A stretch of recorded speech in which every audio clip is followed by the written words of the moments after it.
NFC teams going on right now for the latest version of Stevens A-List. Keep in mind, the list is fluid. Oh, there we The go. list is fluid, okay? Let's go to number 5 on the list, please, right here. Give it to me right now. Bam! The New Orleans Saints. Why?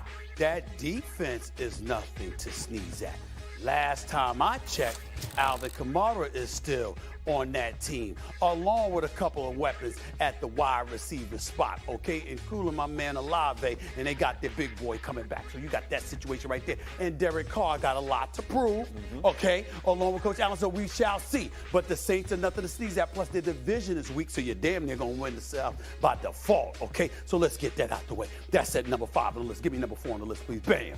The Minnesota Vikings. Now, I know that this is kind of shaky because when you look at it right now, you no longer have Dalvin Cook. I get where everybody's coming from, particularly when you saw what Seattle did in getting themselves to the postseason. But I will remind you, there's this dude named Justin Jefferson on that squad who's an ultra stud. Kirk Cousins is no scrub during the regular season. Postseason is a different matter, but we talk about the regular season, right? So you got to go with that. Okay, and they had a good year last year. Okay, they got blown out by the Cowboys. They got blown out in a couple of big games against the Eagles as well. But the bottom line is this: they're top 14. We ain't say they were top 3. That belongs to somebody else. Give it to me right here, please. Give it to me. We all know what this is about right here. This is Micah Parsons. This is Trayvon Diggs. This is Stephon Gilmore. This is DeMarcus Lawrence. This is Quinn, the defensive coordinator.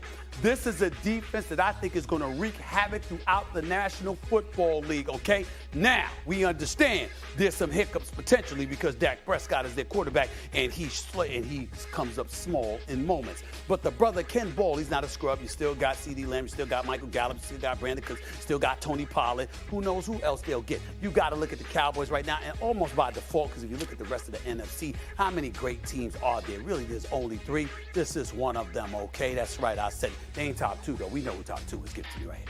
This is the San Francisco 49ers. Now, I want to remind y'all, they got this dude Bosa. They got an elite defense. They got the brilliance of a Kyle Shanahan. And oh, by the way, Deebo Samuel, this brother is still there. George Kittle is still there. And keep in mind, ignore last year. Remember this, ladies and gentlemen. There is no team in NFL history that lost 4 quarterbacks in one season. In the NFC Championship game, we didn't even see an NFC Championship game because their quarterbacks went down, not 1 but 2 of them. And as a result, Christian McCaffrey, your running back, stood behind center. And they couldn't even throw the damn football. The game was over. They know that. They know the feeling for that. I rapped to Deebo during the Super Bowl myself. He'll be ready. They'll be ready. San Francisco is no joke, and Purdy is back. So is Trey Lance. We'll see what happens. They ain't number 1 now. We know who number 1 is. It's this team. It's the Philadelphia Eagles in the NFC. Why? Because Jalen Hurts is there, that's why. Because A.J. Brown is there, that's why. Because Devontae Smith is there, that's why. Because Dallas Goedert is there, that's why. And by the way, not only did you have the Fletcher Cox and the Grahams of the world, but they drafted not 1, but 2 brothers out of Georgia, the reigning, defending, 2-time national champions. That's going to help you get at the quarterback position even more.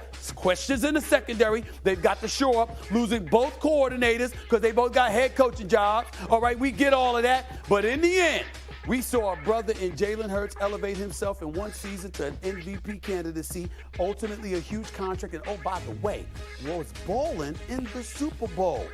I'm sorry, I gotta look at it like that. We got the Eagles, the 49ers, the Cowboys, the Vikings, the Saints. It is the preseason, going into the last week of the preseason. But that's my top 5 teams in the NFC right now with one other thing. The list is fluid. It's fluid. Floor is yours, Swagger. Does somebody help you with this list every time I No. The list is good.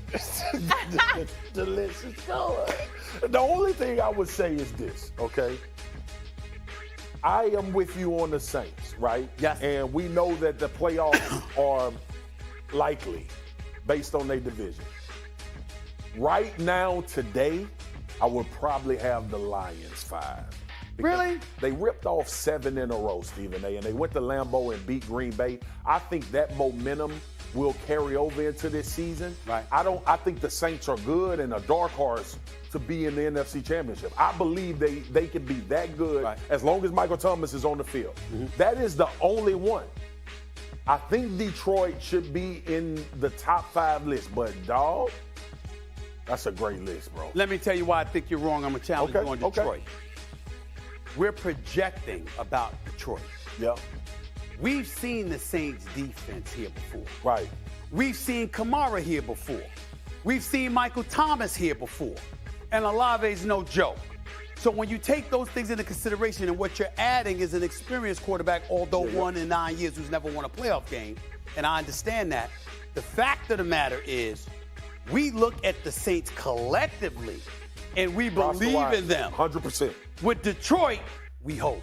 And that's my point. We can look at it, I got it, but you can't dismiss the Saints because of Detroit. You can make an argument for Detroit, but you can't dismiss the Saints. So I believe my list is pretty perfect. Good there, Swagoo? I don't want to be good, but I'm good. Okay. All right, so we have something. We have something for you, even though Kendrick Perkins. Yeah, you a B plus because I ain't really like you that much when we was doing it. Oh, B plus is pretty solid. But that's an A list. Okay, an A list. Okay, good. Thank you. I hate that. So Perk is gone, but in the interest of fairness, nice. We have some footage of JJ Redick getting ejected from the game, from his AAU game. I guess one of these. I guess the one on the right is supposed to be his son. So. JJ, did you really wear that suit? First of all, why does JJ Redick look like he's on the sideline with makeup? With makeup. Yeah. That looks like makeup. That looks like makeup. I don't like that. That looks like makeup. That looks like makeup. The man can't speak for himself. I don't like this. That looks like makeup, number one. And number two, I still don't think it's fair. Ladies and gentlemen, check out The Old Man and the Three. That's his podcast. Does a great job with that. We got to give that praise. We got to give him that love. All right. And by the way, Gil's Arena did a good job interviewing Steph Curry. He's doing a great job with his podcast as well.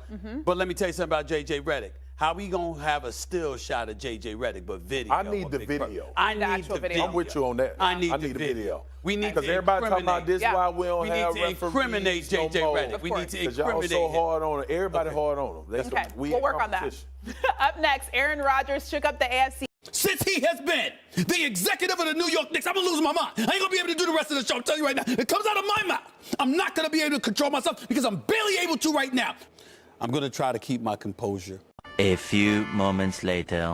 His very first move as the executive was to sign Lamar Odom, who was on crack.